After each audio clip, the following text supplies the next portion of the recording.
right, welcome back to Mrs. B Reads Percy Jackson, Lightning Thief, Chapter 6, page 75, in this edition anyway. I become Supreme Lord of the Bathroom. That's pretty interesting.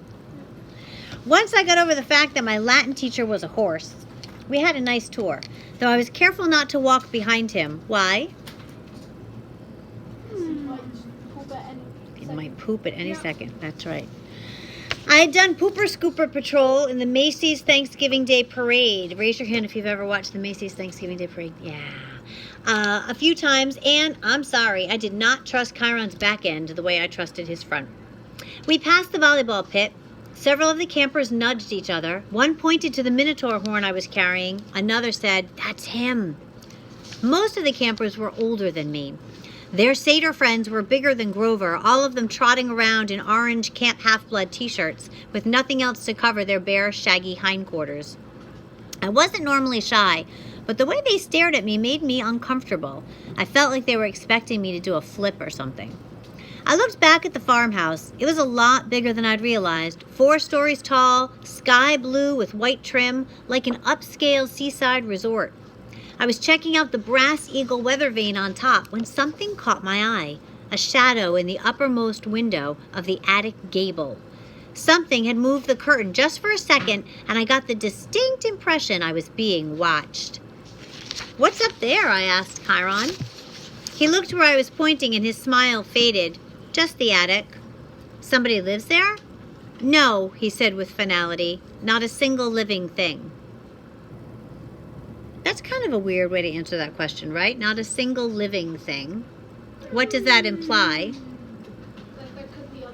There could be other stuff up there that's not alive. Good, that's good inferencing. I got the feeling he was being truthful, but I was also sure something had moved the curtain. "Come along, Percy," Chiron said, his lighthearted tone now a little forced. "Lots to see." We walked through the strawberry fields where campers were picking bushels of berries while a satyr played a tune on a reed pipe. Chiron told me the camp grew a nice crop for export to New York restaurants and Mount Olympus. "It pays our expenses," he explained, "and the strawberries take almost no effort." He said Mr. D had this effect on fruit-bearing plants. They just went crazy when he was around. It worked best with wine grapes, but Mr. D was restricted from growing those, so they grew strawberries instead. Are you okay over there, Aiden? Page 76. I watched the satyr playing his pipe. His music was causing lines of bugs to leave the strawberry patch in every direction, like refugees fleeing a fire. What figure of speech is that? Like refugees fleeing a fire. Yes, it's a simile. Good. I wondered if Grover could work that kind of magic with music. I wondered if he was still inside the farmhouse getting chewed out by Mr. D. "Grover won't get in too much trouble, will he?" I asked Chiron. "I mean, he was a good protector, really." Chiron sighed. He shed his tweed jacket and draped it over his horse's back like a saddle. "Grover has big dreams, Percy, perhaps bigger than are reasonable. To reach his goal, he must first demonstrate great courage by succeeding as a keeper, finding a new camper and bringing him safely to Half-Blood Hill." "But he did that." "I might agree with you," Chiron said, "but it is not my place to judge. Dionysius and the Council of Cloven Elders must decide. I'm afraid they might not see this assignment as a success. After all, Grover lost you in New York. Then there's the unfortunate fate of your mother, and the fact that Grover was unconscious when you dragged him over the property line. The council might question whether this shows any courage on Grover's part." I wanted to protest. None of what had happened was Grover's fault. I also felt really, really guilty. If I hadn't given Grover the slip at the bus station, he might not have gotten in trouble. "He'll get a second chance, won't he?" Chiron winced. "I'm afraid that was Grover's second chance, Percy. The council was not anxious to give him another either, after what happened the first time 5 years ago. Do we know what that was? What happened the first time? Olympus knows I advised him to wait longer before trying again. He's still so small for his age." "How old is he?" "Oh, 28. "What? And he's in 6th grade?" "Satyrs mature half as fast as humans, Percy. Grover has been the equivalent of a middle school student for the past 6 years. "That's horrible." "Quite," Chiron agreed. "At any rate, Grover is a late bloomer, even by satyr standards. and not yet very accomplished at woodland magic. Alas, he was anxious to pursue his dream. Perhaps now he will find some other career. That's not fair, I said. What happened the first time? Was it really so bad? Chiron looked away quickly. Let's move along, shall we? But I wasn't quite ready to let the subject drop. Something had occurred to me when Chiron talked about my mother's fate, as if he were intentionally avoiding the word death. The beginnings of an idea, a tiny hopeful fire, started forming in my mind. Chiron, I said, Sarah, follow along. If the gods and Olympus and all that are real, yes, child, does that mean the underworld is real too? Chiron's expression darkened. Yes, child. He paused as if choosing his words carefully. There is a place where spirits go after death. But for now, until we know more, I would urge you to put that out of your mind. What do you mean until we know more? Come, Percy, let's see the woods. So I'm seeing this pattern. He keeps asking Chiron these questions, and Chiron just kind of keeps avoiding him and moving on, right? That's kind of the answer when you kind of avoid it. Yeah, exactly. He says the answer. He also does, yeah. Like with the whole thing in the attic and then this. Yeah, the whole thing in the attic and then this. Yep. So there's something going on here, right? As a reader, it gives us kind of an uh-oh feeling a little bit. As we got closer, I realized how huge the forest was. It took up at least a quarter of the valley. With trees so tall and thick, you could imagine nobody had been in there since the Native Americans. Chiron said, the woods are stocked if you care to try your luck, but go armed. Stocked with what? I asked. Armed with what? You'll see. Capture the flag is Friday night. Do you have your own sword and shield? My own? No, Chiron said. I don't suppose you do. I think a size 5 will do. I'll visit the armory later. Do you guys know what an armory is? Yeah. Okay. Where they keep the armor. I wanted to ask, hey, funny joke. Where does a general keep his armies? Up his sleeveys. Get it? No. Where does a general keep his armies? Up his sleeveys, arms, sleeves. I get it. Right. You get it, right? I know. All right. Yeah, we got a tough crowd here. I know. All right. I wanted to ask what kind of summer camp had an armory, but there was too much else to think about, so the tour continued. We saw the archery range, the canoeing lake, the stables, which Chiron didn't seem to like very much. Why wouldn't he like the stables? Murph? Because he's a horse, right. The javelin range, the sing-along amphitheater, and the arena where Chiron said they held sword and spear fights. Sword and spear fights, I asked. Cabin challenges and all that, he explained. Not lethal, usually. Oh yes, and there's the mess hall. Chiron pointed to an outdoor pavilion framed in white Grecian columns on a hill overlooking the sea. There were a dozen stone picnic tables, no roof, no walls. What do you do when it rains? I asked. Chiron looked at me as if I'd gone a little weird. We still have to eat, don't we? I decided to drop the subject. So there he is doing it again. Finally, he showed me the cabins. There were 12 of them nestled in the woods by the lake. They were arranged in a U with 2 at the base and 5 in a row on either side.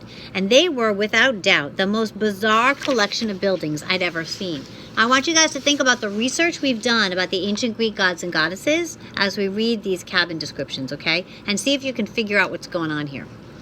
Except for the fact that each had a large brass number above the door, odds on the left, evens on the right, that looked absolutely nothing alike. Oh, they looked absolutely nothing alike. Sorry, I have the wrong glasses on. Hold on. I gotta switch my specs. All right. Great. Here we go. That's better. Number 9 had smokestacks like a tiny factory. Number 4 had tomato vines on the walls and a roof made out of real grass. 7 seemed to be made of solid gold, which gleamed so much in the sunlight it was almost impossible to look at.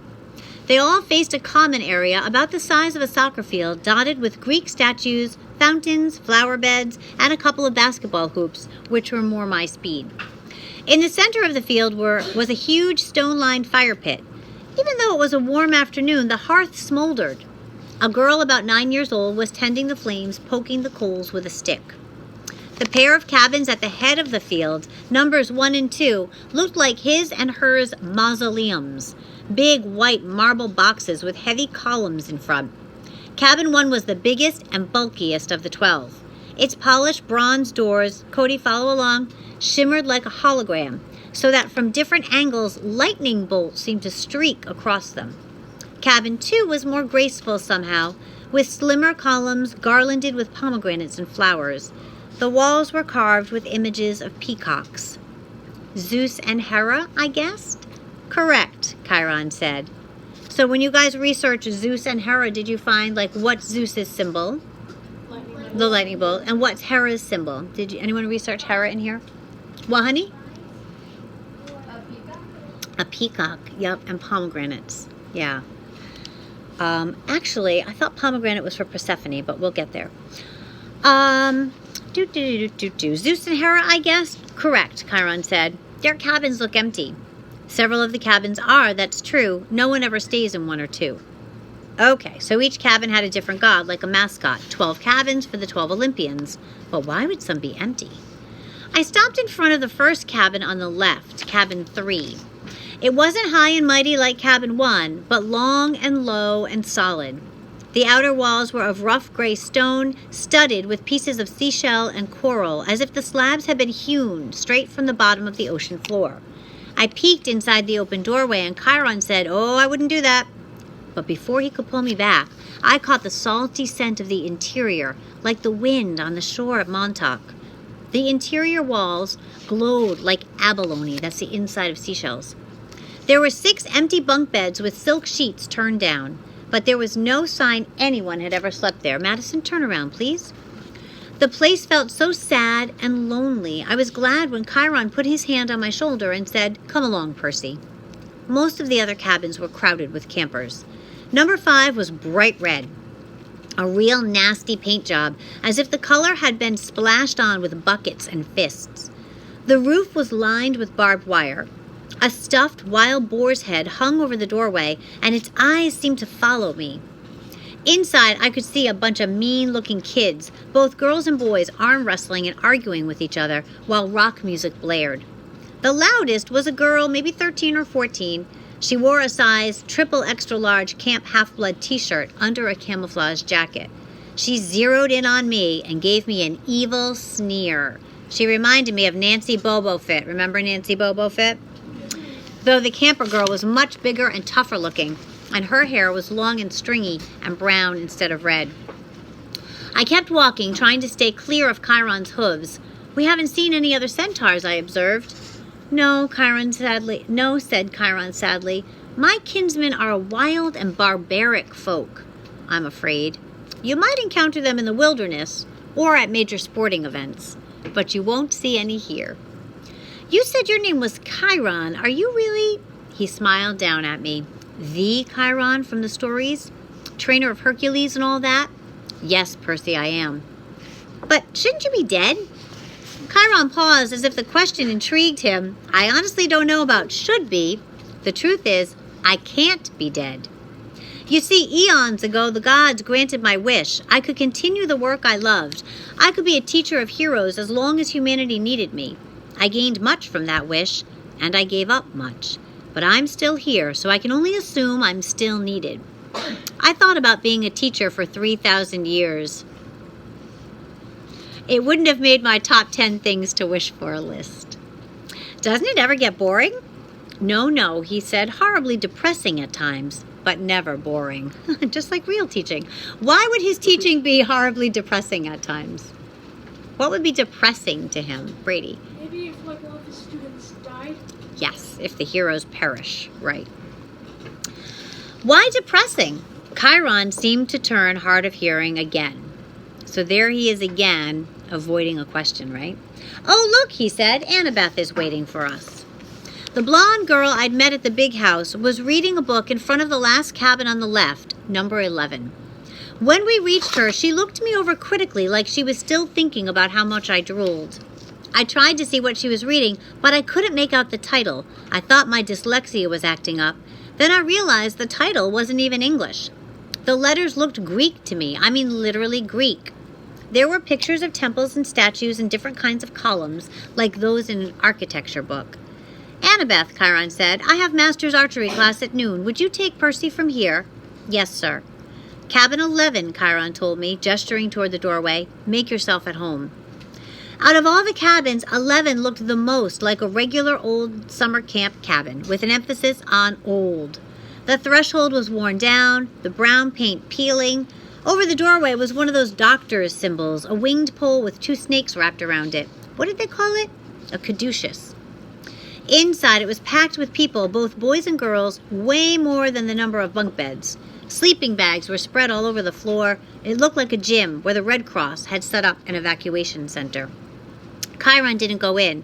The door was too low for him, but when the campers saw him, they all stood and bowed respectfully. So what does that show us? They all stood and bowed respectfully. How do they feel about him? What, honey? That he's what? Royal? Maybe not that he's royal, but what?